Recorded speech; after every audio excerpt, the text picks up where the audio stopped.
Olá, meus amigos. Hoje é dia de falar sobre cálculo de prazos aqui no Debate Legal. Sim, tema polêmico, tema importantíssimo e, logicamente, para isso vamos convidar meus colegas embaixadores jurídicos. Sim.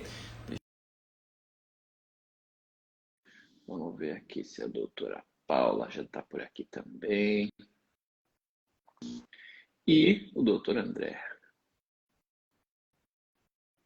Vamos lá. E aí, doutor Gustavo, bom dia.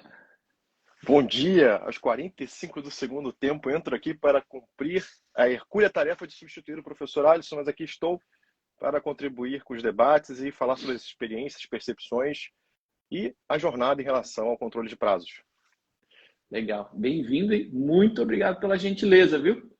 Como adiantado aí pelo Gustavo, nosso colega professor Alisson precisou comparecer aí à delegacia, atender o cliente, então temos aqui um substituto à altura, o nosso filósofo oficial, doutor Gustavo Fuscal. Vocês já devem estar acostumados com as peripécias elucidativas desse nosso amigo aqui. E os cafés. E os cafés, boa. Enquanto o pessoal chega aqui, a doutora Paula está aqui, mas não está conseguindo entrar. Deixa eu seguir convidando, uma hora vai. Uma hora vai. Deixa que eu convido aqui, que daqui a pouco chega lá. Tudo certo aí? Luiz dos Reis. O doutor André Carneiro também. Doutora Paula, bom dia, doutora Paula. Seja bem-vinda. Bom dia. Tudo bem? Tudo bom? Tudo ótimo. Melhor agora, na sua companhia. Bem-vinda. Obrigada. Opa, chegou o doutor André aqui, ó. Deixa eu convidá-lo. Vamos lá. Sejam Bom todos dia, bem-vindos. meus novos amigos. Bom dia, doutor André. Bom vê-lo também. Bem-vindo. Bom dia. Professor Daniel Giotti. Grande Paula, bom dia. Tudo bem? Bem-vindo. Bom dia. Luide dos Reis, bom dia. Bom dia. Seja bem-vindo também. Bom, estamos todos aqui, o foro está completo. Sejam todos bem-vindos, meus amigos. Quarta-feira, mais um dia de debate legal. É um prazer estar aqui com todos vocês, com a audiência, e conversar sobre um tema tão importante para os advogados. Não apenas, como pode parecer, né? Não apenas no início da advocacia, mas sempre. É importante falar sobre cálculo de prazo, sobre evitar revelias. E temos aqui três grandes presenças que com certeza têm bastante conteúdo, bastante experiências, que é o mais rico ainda, né? Para compartilhar com a gente. Antes da gente entrar aí na primeira perguntinha da pauta, quero então formalmente dar as boas-vindas aí para os amigos. Doutor André, bom dia, seja bem-vindo, viu? Bom dia a todo mundo. Obrigado pela participação. E mais uma vez por aqui para tentar ajudar aí os colegas. Legal. Doutora Paula, bom dia e muito bem-vinda. Obrigada, Thiago. Obrigada para a Júlia. Bom dia, pessoal. Estou feliz aqui de estar com meus amigos, doutor André, doutor Gustavo, você, Thiago. Já estava com saudade aí de estar participando com vocês. Então, tenho certeza que vai ser mais um debate aí super enriquecedor para todos. Maravilha. Doutor Gustavo, né? Substituindo o doutor Alisson, mas com conhecimento e representatividade à mesma altura. Bem-vindo. Obrigado, Thiago. Obrigado, André. Obrigado, Paula. Vai ser, acho que, interessantíssimo a gente debater essa questão que acho que é uma das mais sensíveis e uma das que mais geram memes ultimamente na internet, a questão dos prazos. Sim. Roberto Lopes, bem-vindo. João Vitor Lucas aí, bem-vindo. Pois é, quero começar então a nossa discussão aqui sobre justamente a percepção dos amigos sobre cálculo de prazos. Eu, diferente dos colegas aí, sou apenas estudante de direito. Ainda não sou advogado, mas vocês já advogam, já vivem aí o dia a dia da advocacia. E até o momento eu não tenho percebido assim muitos detalhes, né, na minha graduação sobre os prazos e tudo mais. Mas vocês vivem, né, no dia a dia, por conta da Projuris aqui, eu sei que toda intimação é importante, normalmente tem um prazo, né, dependendo da regra, esse tempo muda e tal, parará. Para quem está nos ouvindo, então, vou começar aí pelo Gustavo. Não, vou começar pela Paula, né, as damas primeiro. Vamos só dar essa visão geral sobre os prazos, assim, se você já tem algum aprendizado início de começar a cuidar disso, reparar nisso, né? A importância de, no mínimo, estar atento e cuidar com esse negócio de cálculo de prazo que tem para acontecer. Com certeza, Thiago. É um tema muito importante, principalmente porque a vida do advogado ela se resume nos prazos dele, né?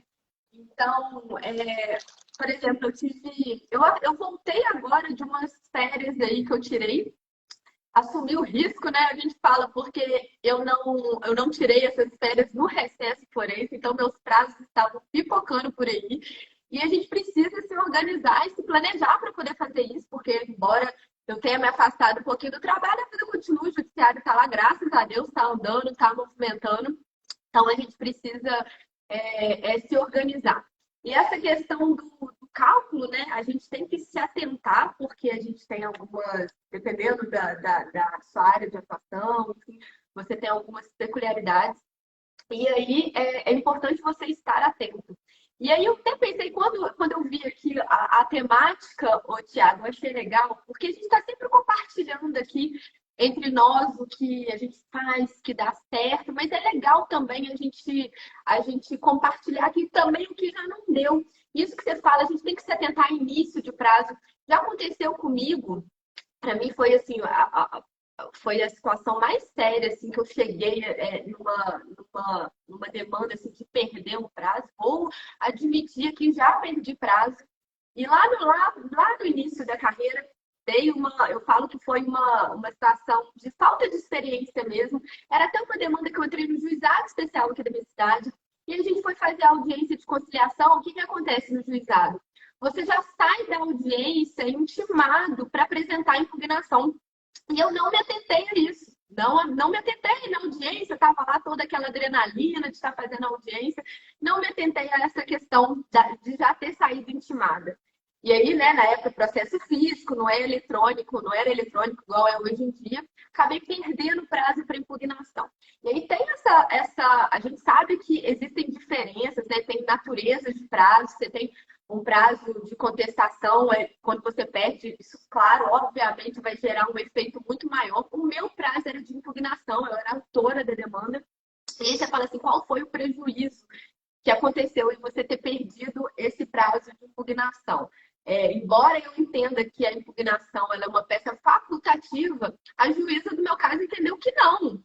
E ela aplicou, não sei aqui se alguns dos doutores, depois vocês falam, se já se depararam com esse instituto, ela arguiu, ela deu uma sentença, no caso de improcedência para mim, eu era autora da ação, alegando revelia inversa.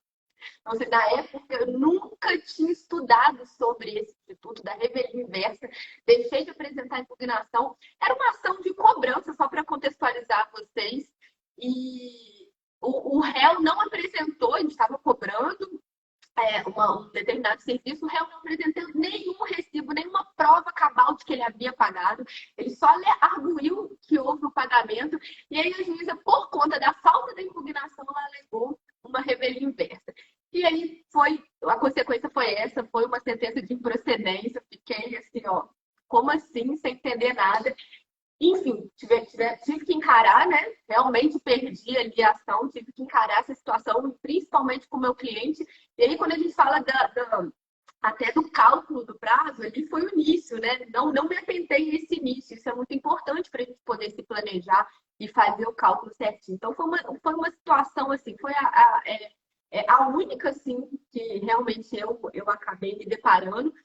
Vivendo e aprendendo, nunca mais cometi esse erro, né? Acho que o importante é isso, porque errar, tá todo mundo aí passivo, a gente sabe como é difícil na advocacia, como iniciei minha fala aqui falando que o advogado vive em torno dos prazos dele mesmo, né?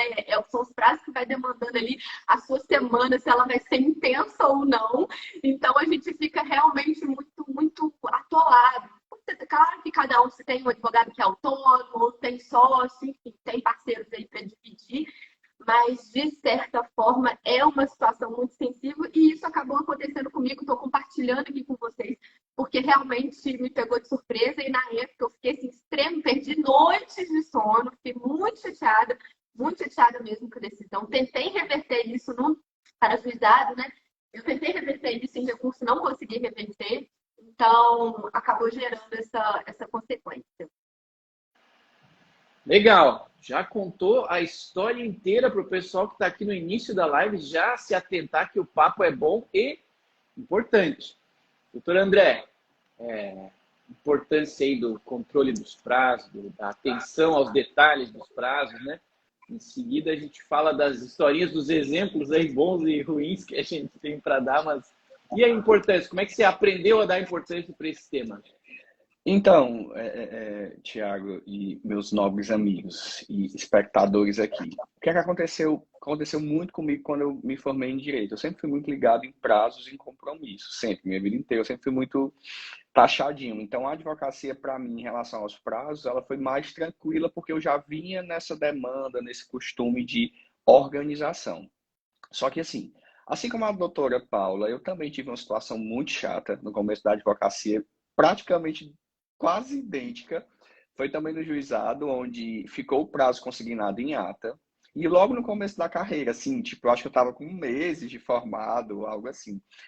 E eu não me atentei. Achei também que ia ser intimado, achei também que poderia fazer posteriormente. Resultado, perdi o prazo. Mas, graças a Deus, eram razões finais, era um prazo que, se eu fizesse ou não, não ia trazer prejuízo para o cliente. Então, meio que, o que é que isso me ensinou? Isso me ensinou a ter muito mais controle com meus prazos. Me ensinou também, né, puxar o gancho de ler as atas com calma. Inclusive, ler a ata quando eu faço audiência e ler a ata depois que é lançada no sistema para eu poder verificar se de fato tem algum prazo, se ficou alguma coisa e etc. E para mim, o sistema de controle de prazos, né, se tornou uma ferramenta essencial, né? Desde que eu conheci um sistema de controle de prazos, né, que eu não vou dizer qual é, ninguém sabe qual. Então, para mim, se tornou ferramenta essencial. Por quê? Porque ele vai me avisando. E como é que eu trabalho esses prazos, né? E aí eu vou falar daqui a pouco, vou deixar meu amigo doutor Gustavo falar um pouco. Eu sei que ele está aqui ansioso. Vamos lá. Não, maravilha. Olha só, eu vou começar pelo porquê, né? E o princípio disso tudo, né? A gente, quando se dedica a essa jornada que é a advocacia, a jornada é uma missão, né? Essa missão de ajudar o próximo. Então, é um dos fundamentos mais nobres, eu acho que do ponto de vista humanístico. Você recebe o ensinamento seguinte: olha, o prazo está para a advocacia como a vida está para o médico. Já começa daí. Ou seja, se o médico perdeu uma vida, é a mesma coisa que um advogado perder um prazo. É grave, é uma coisa grave. Então, diante dessa máxima da advocacia, eu sempre fui muito atento a essa questão de prazo. E por que o prazo ele é importante? Né? Porque o prazo no processo civil, e aí ele expande para o processo eleitoral, se expande para a justiça desportiva, se expande no processo administrativo, se expande também no próprio Código de Processo Penal, porque ele pode importar na constituição de um direito ou na perda de um direito. Então, o prazo ele é importante por causa disso. Então, quando a gente fala da perda de um direito, por exemplo, é dado prazo para você se manifestar em contestação, que é um dos mais graves, né? Porque pode importar o reconhecimento de uma situação fática narrada pelo autor. Então, se você perde o prazo para contestar, isso tem uma sanção processual grave. Grave. Então, assim, e um caso que constitui um direito, ora, se você tem um prazo lá para questionar ou impugnar uma penhora feita, e você não faz, ou enfim, não cumpre aquela missão em relação ao prazo, a penhora vai estar consolidada. Você constitui um direito também. Assim como no caso da revelia, também importa. É o mais famoso caso de perda e ganho, porque o réu perde, mas quem ganha é o autor. Né? Então, constitui para o autor e perde para o réu. É uma via de mão dupla. Então, o prazo ele tem essa importância exatamente por causa disso. Né? E é da regra do jogo. E o processo é um jogo. É um jogo com regras claras e a gente tem que seguir as regras. A gente, desde criança, aprende, né? A importância e a dinâmica dos jogos e das regras. E o processo é exatamente isso. É um jogo com uma regra. Você tem que seguir aquela regra, entender muito bem a regra para ser um excelente jogador. Né? Então, acho que assim já começa com essa introdução e explanação do porquê da importância e da relevância do prazo para a vida da advocacia. E não só para a advocacia, mas também para o cliente, no final das contas, né? Porque nós estamos ali representando interesses de terceiros. E é isso que é importante, né? Essa que é a responsabilidade do advogado em relação à sua profissão. Porque nós não temos obrigação de resultado ao fim do processo, mas a nossa responsabilidade se dá em relação objetiva aos prazos. Então, aí nós temos um campo, a exceção à regra, da responsabilidade objetiva do advogado, que se dá em relação aos prazos. Então, é um campo de extrema importância, essa questão dos prazos, e a gente faz o quê para cuidar bem disso? Ora, a gente valida nas regras processuais. Eu disse aqui de justiças especializadas, por exemplo. Um advogado civilista que nunca atuou na justiça eleitoral, ele tem que ter um cuidado tremendo, porque as intimações, o formato se dá de forma célere por e-mail cadastrado e em prazos curtos, a prazo de 48 horas, a prazo de 3 dias, foi o que o André falou.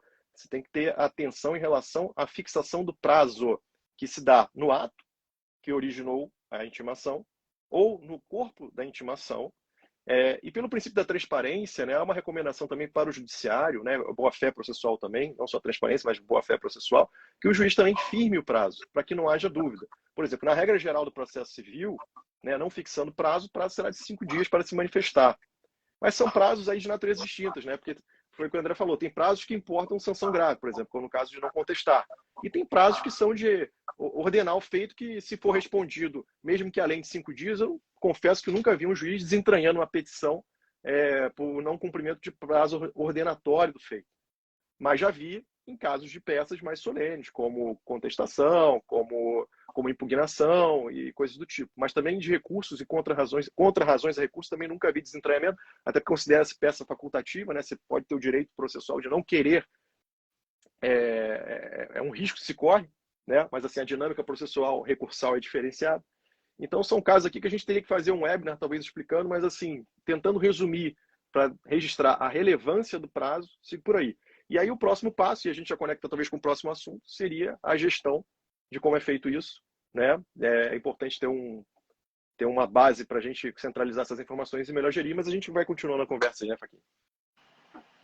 É isso aí. Boa, boa. É inevitável a gente começar a falar sobre prazos e não entrar nesse tema sobre como não errar, né? Ou como diminuir a probabilidade do erro.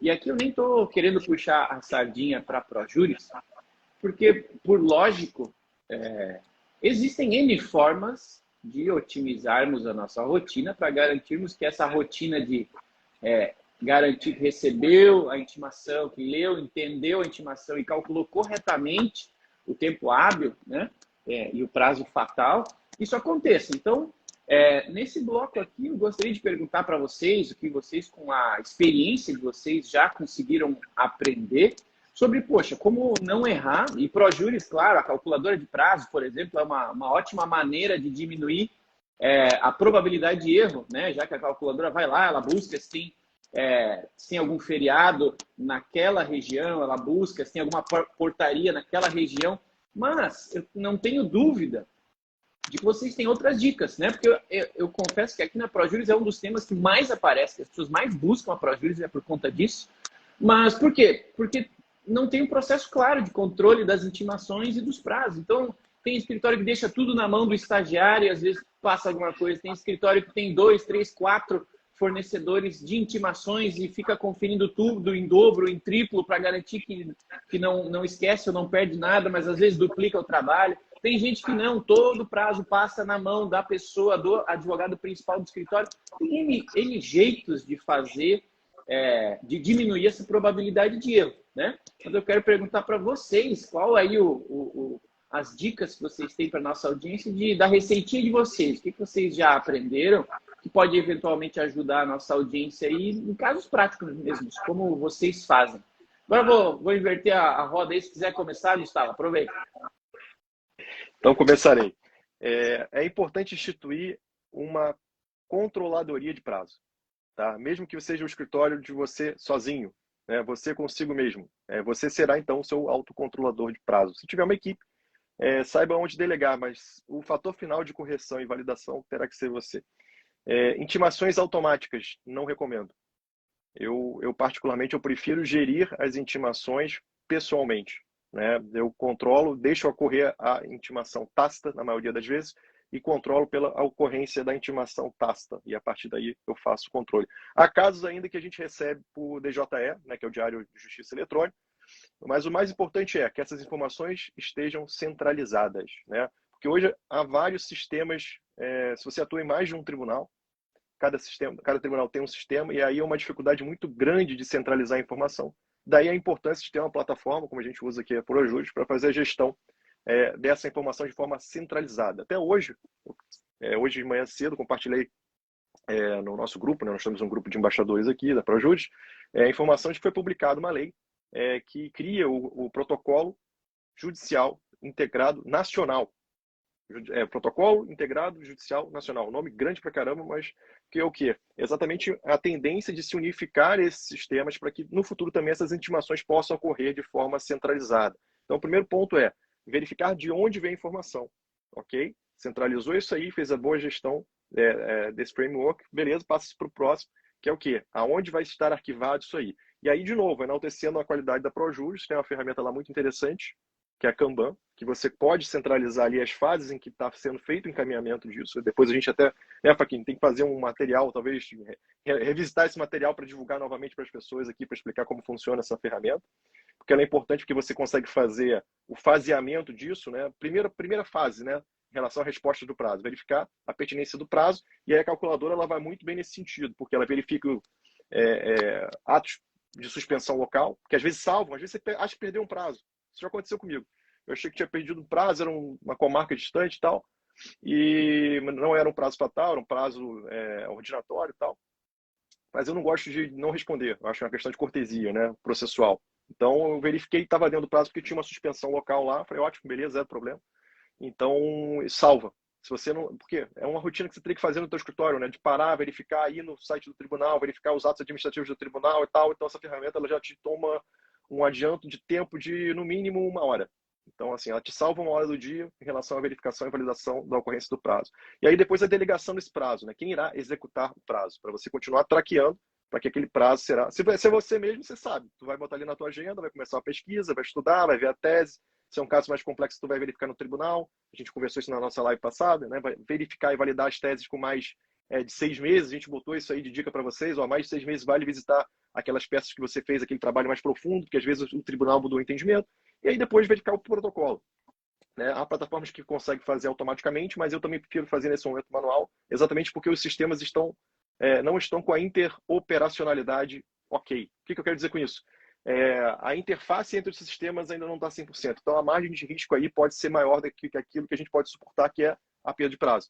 Então, nesse momento, eu recomendo ainda uma validação manual, eventualmente para um ordinatório.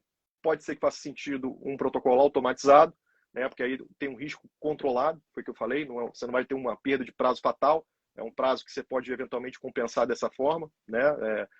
Justificando que foi feito e houve um erro do sistema e tal, e não vai ter prejuízo para o teu cliente.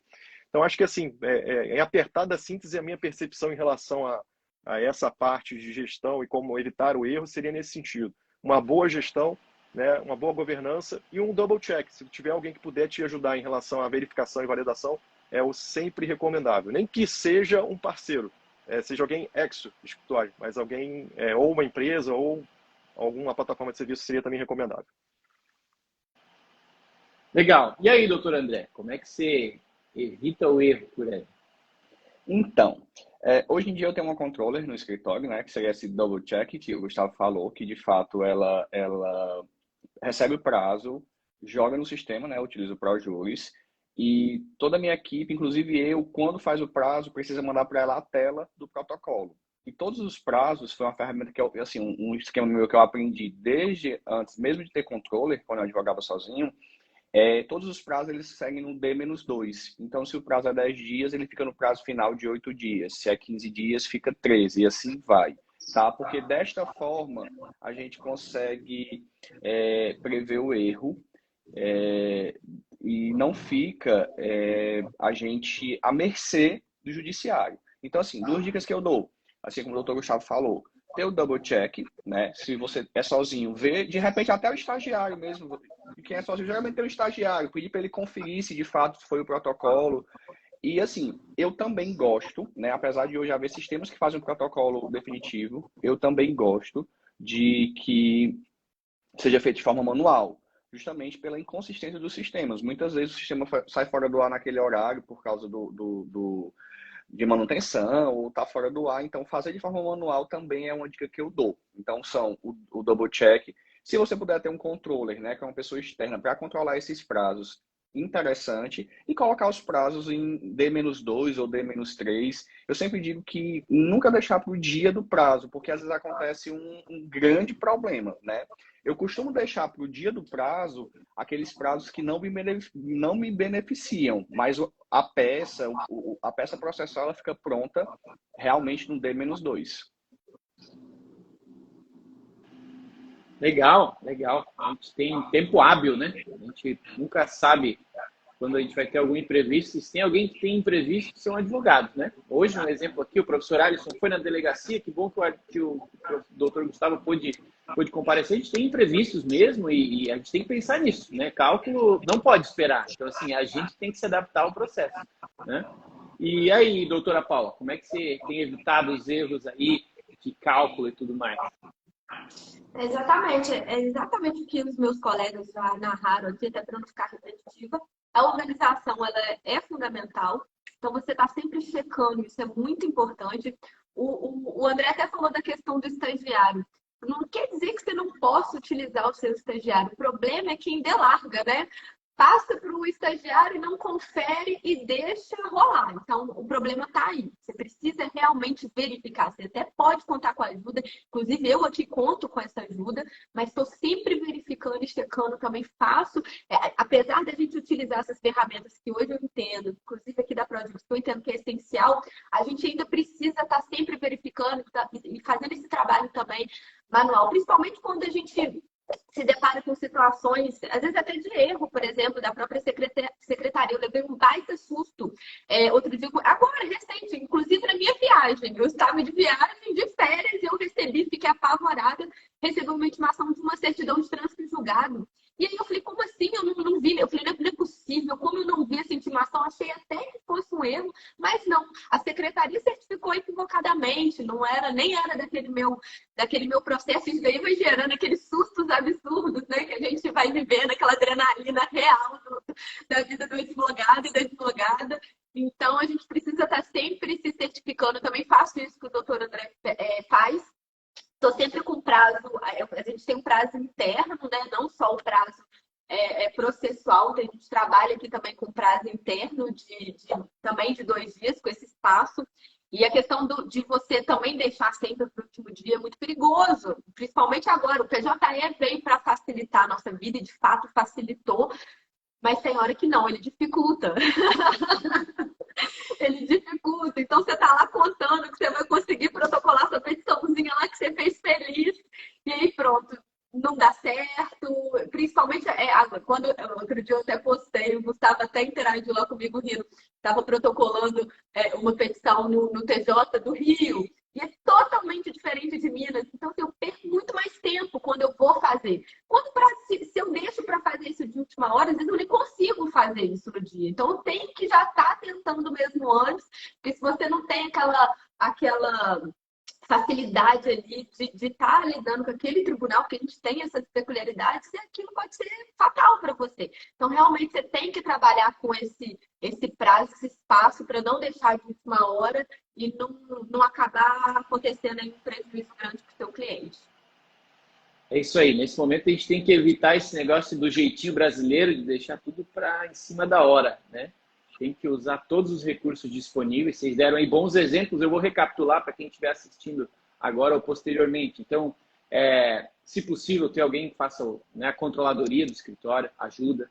Ter alguém que fazer um double check aí, ver se os cálculos foram entendidos corretamente e calculados corretamente. Ter um processo que garanta um tempo hábil extra, né? Como vocês falaram, D-2, para calcular, para definir o prazo, já deixar tudo prontinho alguns dias antes. E, claro, se possível, uma ferramenta, seja de recepção aí das intimações, seja de cálculo de prazo, como é o caso aí das duas do ProJuris, ou alguma outra, mas que lhe ajude a automatizar tanto o recebimento, né, conhecimento dos seus prazos, quanto o cálculo correto deles, para conseguir peticionar com tranquilidade. Porque, sim, peticionar é um problema. A gente tem que fazer um papo aqui, vamos fazer um próximo papo sobre o peticionamento, tá? Porque peticionar é difícil, cada sistema tem o seu comportamento e, no geral, a maioria dos sistemas dos tribunais não são constantemente estáveis, o que nos impede de ter essa liberdade de deixar para peticionar mais próximo do prazo, né? Que é um problema. Bom, falamos bastante coisa boa, bastante dica prática para quem está nos assistindo. Agora vamos falar da parte ruim, né? Não estou dizendo que aconteceu com vocês, não estou dizendo que vai acontecer, mas talvez tenha acontecido com a nossa audiência em algum momento da gente ter perdido um prazo, infelizmente não conseguiu protocolar a tempo, não soube, seja qual for o motivo da perda do prazo. Pergunta para vocês agora, e eu vou começar pelo doutor André, errei, pisei na bola, perdi meu prazo, e agora? Né? O que eu faço agora? Imagino que a primeira vez seja pior, ou dependendo do tipo de protocolo que você estava fazendo, seja muito pior ou nem tanto, mas independente desse contexto, puxa, errei, o que eu faço agora? Você tem alguma dica aí para compartilhar, doutor André? Então, eu vou brincar aqui que a gente sente e chora, né? Dependendo do prazo, como o doutor Gustavo falou. Mas, então, o que eu geralmente... Isso não acontece comigo, realmente aconteceu esse prazo no início lá da minha carreira. Desde então, nenhum prazo, por mais que seja assim, manifeste a parte se tem prova a produzir e se mantiver em silêncio, vai entender como não ter prova. Mesmo assim, eu tenho hoje, né, desde que isso aconteceu comigo no início da carreira, mesmo nesse tipo de petição, eu peticiono, não tenho provas a produzir. Então, nenhum prazo hoje, ele passa desapercebido, até porque fica pela questão da nossa... nosso cuidado com o processo, com o cliente, até mesmo para a avaliação de possíveis honorários de sucumbência. Então, tudo isso é avaliado pelo juiz, né? Porque o fato de um prazo não precisar ser respondido e eu não responder, não quer dizer que eu não tenho que peticionar. Eu, André, peticiono. Mas, se o André se hoje eu perdesse um prazo, né? E se fosse um prazo super importante, qual é a dica?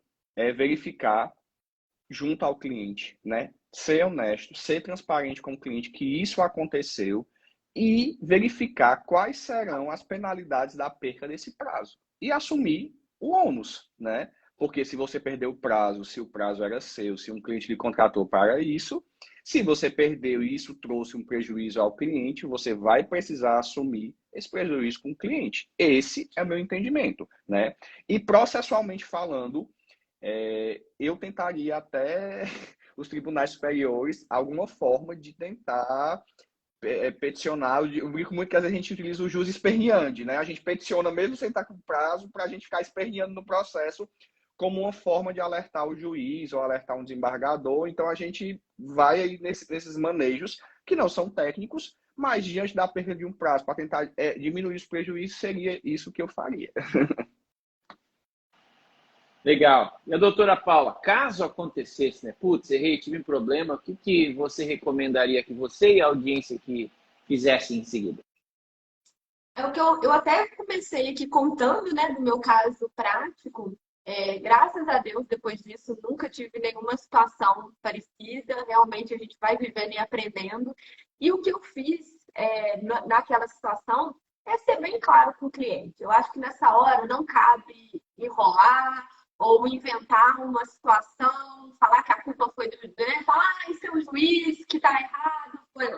Para sempre passar a bola. Eu acho que aí você tem que ser honesto, sentar com o seu cliente, explicar o que aconteceu, enfim, acho que são situações justificáveis, e narrar, enfim, explicar qual que foi a consequência daquilo, né? O que a gente conversou aqui no início, a gente sabe que tem naturezas, o que aquilo realmente gerou para o cliente.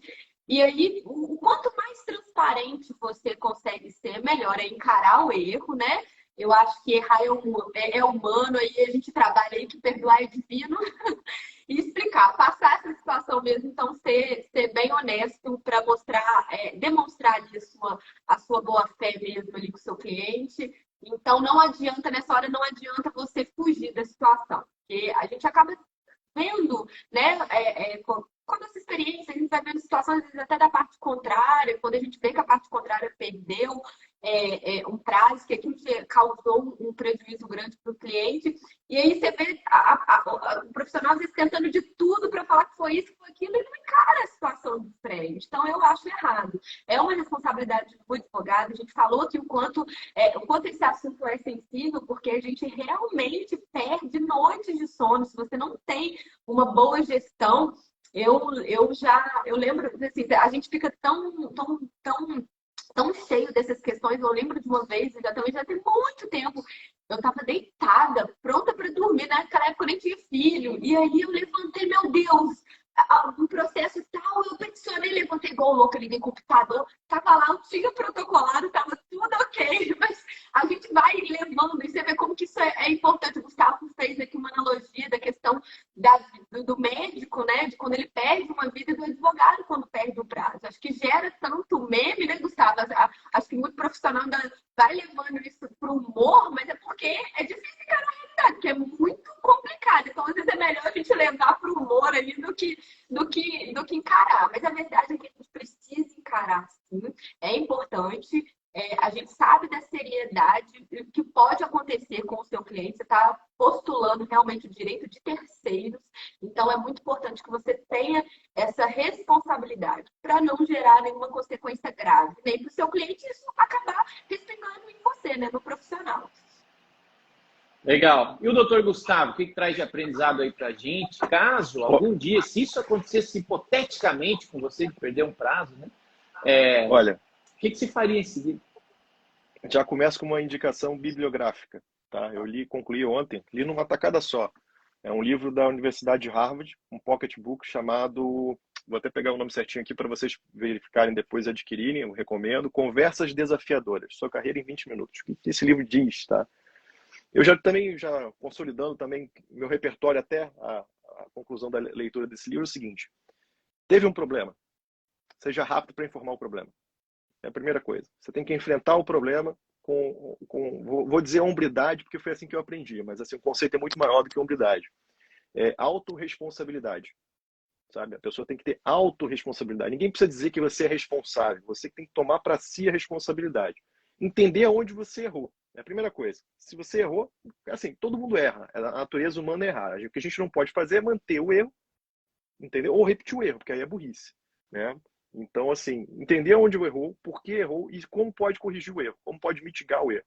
Por exemplo, no caso que eu relatei para vocês da decisão ordenatória lá, o que eu fiz? Poxa, tem um problema. Primeiro, antes de passar a informação, vamos tentar resolver. Então, busquei a informação, usei a plataforma lá da Projus, verifiquei lá que era uma comarca distante, um ato local, estava suspenso o prazo, num dia lá do prazo, então, você estava dentro do prazo da minha manifestação, ótimo, zerado o problema. Zerado. Agora, se fosse um problema que de fato eu não conseguisse resolver ou que tivesse que quanto antes comunicar ao cliente, tem que comunicar o quanto antes ao cliente e apontar para ele uma solução. Porque às vezes a solução não é naquela manifestação, vai ser na sequente. Então vamos lá, se você perder uma contestação, teve a revelia, beleza. Beleza não, né? É horrível, né? Mas você vai ter que comunicar ao teu cliente. Aí qual é a solução que você vai dar? Olha, aconteceu isso, você vai ter que entender aonde foi o problema. Às vezes o problema pode ter sido do cliente também que não enviou a documentação, pode ter sido uma série de coisas. Então, assim, é por isso que isso tudo tem que ficar arquivado. Eu, por exemplo, eu estabeleço, né, eu e a Paula, a gente já fez parceria, eu estabeleço como canal de comunicação com o cliente compulsório e mandatório pelo WhatsApp. Então, eu crio um grupo específico para cada caso e comunico tudo ali. Então, eu falo, por exemplo, iniciou um prazo. Eu comunico com o meu cliente, olha, iniciou um prazo aqui, eu preciso que você me envie a documentação para a gente especificar as provas. Aí o cara não me manda. Ora, eu falo, eu tô lá todo dia. Eu falei, você vai perder o prazo. Eu sou seu advogado que faz a representação processual. Aí eu vou falar, no seu silêncio eu vou ter que agir com o que eu tenho aqui, com base nas informações que eu tenho. Aí eu faço a estratégia, mando para ele, ó, fiz isso aqui porque você teve uma omissão. Então, acho que é muito importante, diante de um cenário de conversas desafiadoras, quando você tem uma atitude desse sentido de ter autorresponsabilidade e buscar resolver problemas, que nós advogados somos resolvedores de problemas. Essa é a nossa natureza, essa é a nossa formatação de trabalho, é como nós nos vendemos em serviço, né? Nós somos resolvedores de problemas. Não adianta tu virar para o teu cliente e dar mais problema, tu tem que apresentar para ele a solução, entendeu? Até para ele mesmo, olha, cresça. Você também tem que ter autorresponsabilidade, mas também não diga dessa forma, tem que saber dizer, né? Tem que saber dizer. Então, o primeiro passo é ser ágil, verificar o que você pode fazer e comunicar. Esse livro ele é interessantíssimo, que ele dá alguns hacks comportamentais para você ir desenvolvendo essa skill. Essa é mais soft skill também, né? Porque dentro da vertical comunicação, você tem que desenvolver formas de melhor comunicar. Então, assim, a comunicação, no final das contas, é importante para a gente arredondar essa relação com o nosso cliente. Vai ser mais assertivo. E isso vai validar também o quê? Um canal que é extremamente importante do nosso cliente. De nós e nós com o nosso cliente, que é o quê? A confiança. Então, mesmo que aconteça algum erro, o seu cliente vai saber que você vai agir de forma digna, leal, ágil e apontando a solução. Então, acho que assim, é o principal O principal ponto que eu posso comunicar para vocês em relação a esse tópico é esse. E está aberto a feedbacks também, porque veja, você vai apontar isso para o teu cliente, mas você pode abrir também um canal devolutivo para ele. Olha, aconteceu isso, a solução é essa, a gente pode mitigar, porque às vezes isso aí para o cliente nem é um problema. Porque ele pode dizer, não, doutor, não tem problema, eu estava conversando com o cara ali, a gente vai fazer um acordo. Mas assim, eu gostei da sua atitude, o senhor foi honesto, o senhor foi leal, o senhor agiu de forma correta. Então, assim, quando você estabelece uma comunicação dessa forma com o seu cliente, é um espaço para muitas coisas e uma parceria perene aí em relação a ele. Legal. E esse posicionamento de comunicar, já trazendo uma solução ajuda, né? Já trazendo uma alternativa ajuda. Às vezes a gente fica se relembrando, se sofrendo e comunica apenas o fato em si, o problema, mas normalmente todo problema tem um contorno, tem uma solução, tem uma segunda via, né? Então é outro jeito de lidar com o problema. Bom, o papo tá bom, né? Temos aqui bastante dica. Quero agradecer a cada um dos embaixadores que está aqui. Quero convidar a audiência a seguir os colegas aqui, embaixadores jurídicos. Eles produzem conteúdo jurídico todos os dias para vocês. Aqui embaixo ó, tem uma caixinha de chat, aqui um textinho com uma exclamação, um pontinho de interrogação. Desculpa, manda aí sua pergunta se você tiver uma pergunta. E lógico, eu não posso deixar de agradecer também o curso de Direito da Univille que apoia essas nossas conversas aqui, esses nossos debates legais, tá? Então, curso de Direito da Univille tem 25 anos de história, tem o selo OAB Recomendo, e se você quer saber mais sobre ele, acessa univille.br/direito.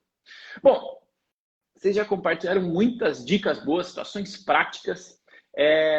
Agora eu quero dar um passo além. Vocês já comprovaram que tem jeito de evitar o problema, que tem jeito de, caso ainda algo aconteça, de contorná-lo e tratá-lo. Porém, existem formas complementares também, que eu já acabei me deparando com isso aqui, em especial em jurídicos corporativos. Eu vou trazer aqui um exemplo e provocar os demais para saber se vocês se deparam com algo assim, já pensaram nisso, sim ou não, e tudo mais. Que é o quê? Existem alguns clientes aqui da ProJuris que são empresas que eles contratam para seus advogados e para alguns tipos de processos e até em alguns contratos, eles usam seguros. Por exemplo, seguro de responsabilidade civil para garantir, né, para ter uma salvaguarda tanto da responsabilidade do advogado, né, quanto para ter uma compensação financeira em caso de um revés, né, em caso de ter algum tipo de prejuízo e com esse seguro fazer a compensação para os clientes. Eu entendo que isso, logicamente, é variável de acordo com o tipo de processo no qual você está trabalhando, se é numa empresa ou no escritório e tudo mais. Mas eu queria perguntar se faz sentido para vocês esse tipo de plano B, digamos assim, né? E se vocês têm alguma outra variação, como é que vocês se protegem do ponto de vista ilegal mesmo, para garantir que vocês, enquanto advogados, enquanto profissionais, não tenham nenhum tipo de prejuízo ou diminuam o risco de um prejuízo com outras ações além, né, desse controle avançado e apurado dos prazos. Você já pensou, já trabalhou com algo nessa linha, doutora Paula? Thiago, eu não utilizo esse seguro, mas já cogitei em que situação, que eu acho que ela se faz mais importante e necessária. Por exemplo, quando você tem uma sociedade de muitos advogados, uma grande sociedade com muitos profissionais, o que acontece? Mesmo que um profissional atue numa determinada demanda e aquele profissional, por exemplo, acabe acarretando na perda de um prazo importante ali para o cliente. Essa responsabilidade não é apenas daquele advogado, a responsabilidade é da sociedade. Então, nesses casos, ela sim, importante, se faz necessário, no meu ponto de vista, se faz necessário, porque são inúmeros profissionais, e você tem esse controle de quem está ali realmente atuando de forma eficaz, leal, né? Como a gente já colocou aqui nos princípios. Então, nesse caso da sociedade, a sociedade respondendo por um todo, seja interessante. No meu caso aqui, não são tantos sócios, a gente consegue fazer esse controle, tá trabalhando de perto um com o outro, nunca senti essa necessidade. E a gente faz aquele controle de risco que a gente já falou aqui. A gente sabe, todo mundo aqui tem um tempo de carreira.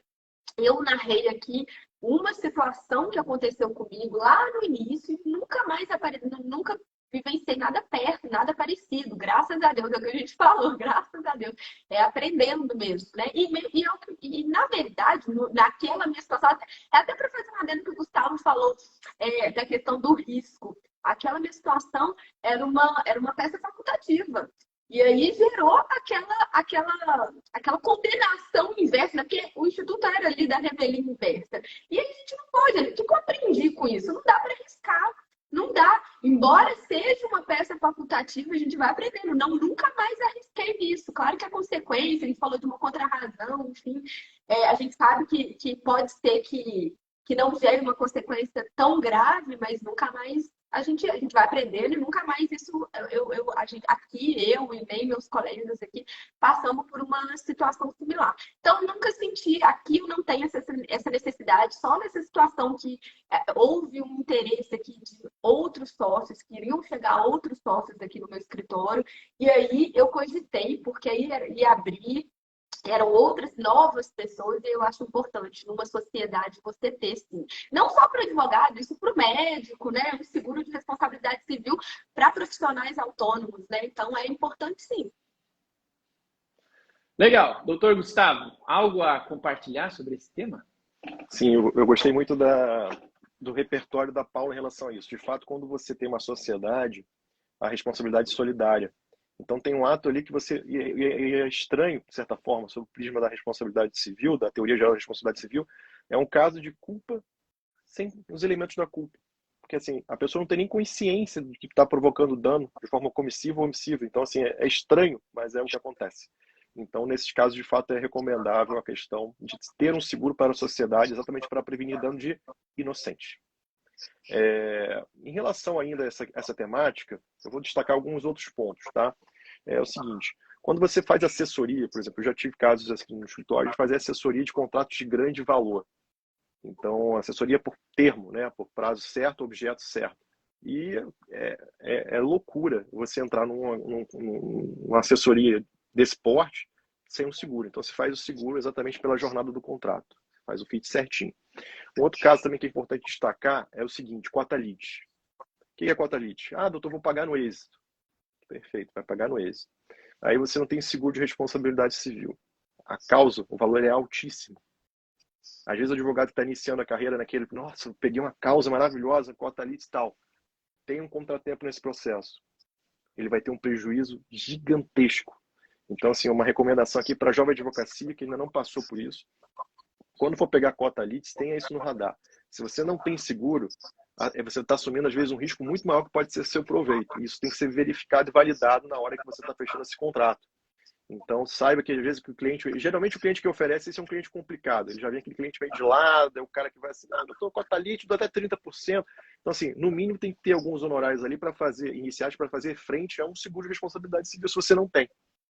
Então, você que está começando aí, coloque isso no radar, porque às vezes são informações que você não vai ter nesse momento, porque você ainda não passou por algumas questões que você vai passar ainda na advocacia. Fique tranquilo que vai passar.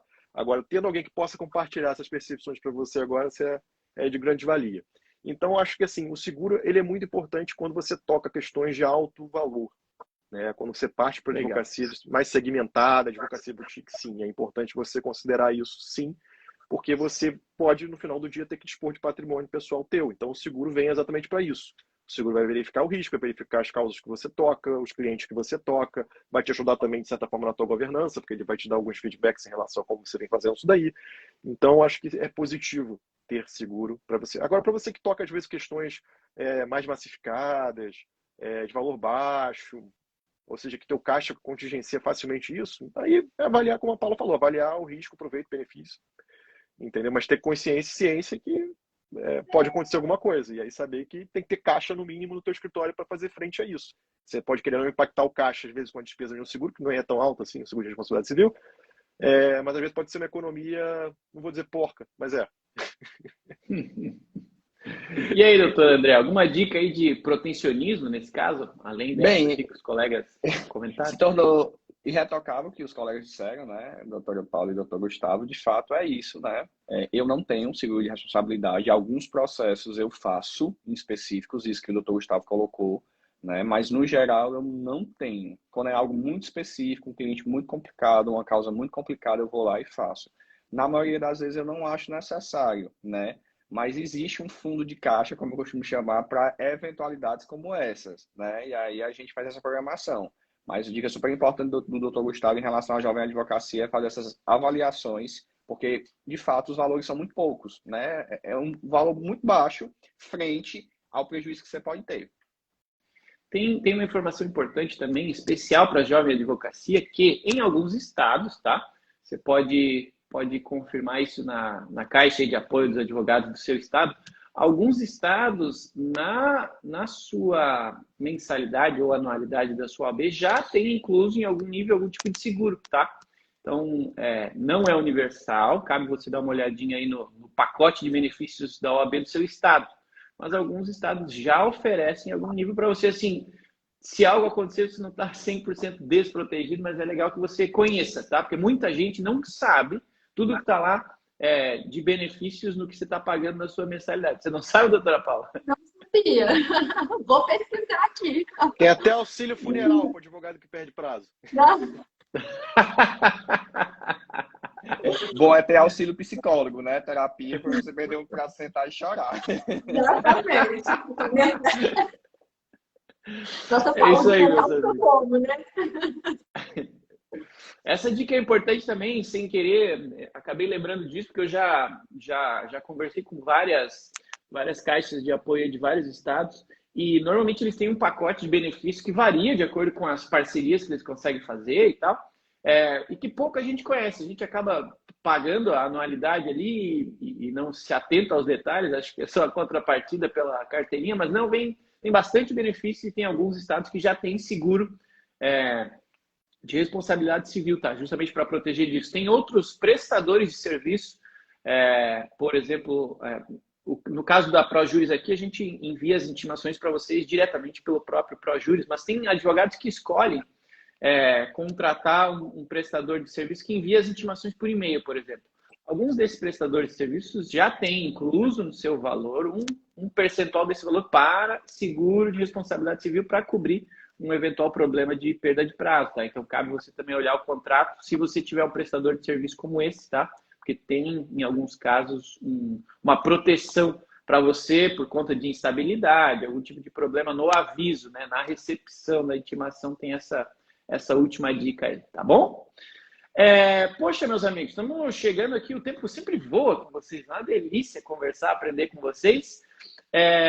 Voou o tempo falando aqui sobre cálculo de prazo, sobre como fazer para não perder prazo, dicas práticas. Então, se você chegou agora, assiste, que esse vídeo aqui fica gravado, assiste posteriormente, que você consegue pegar todas as dicas dos amigos. Falando sobre como você resolver o problema, caso ele aconteça, né? Melhor forma de tratar os problemas. E agora, no final, outras dicas mais específicas. Quero agradecer, então, a todos vocês que passaram por aqui, que mandaram comentários aí no chat. Logicamente, quero agradecer aos meus amigos embaixadores aqui jurídicos. Muito obrigado pela presença, pelo compartilhamento aí de tanto conhecimento, viu, doutora Paula? Muito obrigado. Obrigada, Thiago. Eu fico feliz aí. Aprendi com o nosso quase advogado aí, que tem benefícios. Então, estou lá correndo aqui para pesquisar. Fico muito feliz aqui sempre com esse debate com os meus colegas, que viraram colegas mesmo. A gente está sempre conversando, a gente tem uma sintonia muito legal. Então, é uma delícia dividir esse espaço com vocês. Obrigada por mais essa oportunidade, a ProJuris. E aí, para todo mundo que está assistindo a gente. Legal. Toda quarta tem um debate legal. Quarta que vem vai ter um debate legal um pouquinho diferente. Eu vou trazer um convidado externo aqui do nosso grupo de embaixadores, tá? Ele vai falar sobre legal design com a gente. Então, você que está nos acompanhando hoje, quarta-feira que vem vai ter a gente, vai ter embaixadores jurídicos e vai ter uma pessoa externa para falar sobre legal design com a gente. Então, anota suas dúvidas, traga suas dúvidas, joga aqui no chat para a gente descobrir junto e resolver junto suas dúvidas junto com a audiência aqui, tá bom? Bom, doutor André, obrigado aí pela presença.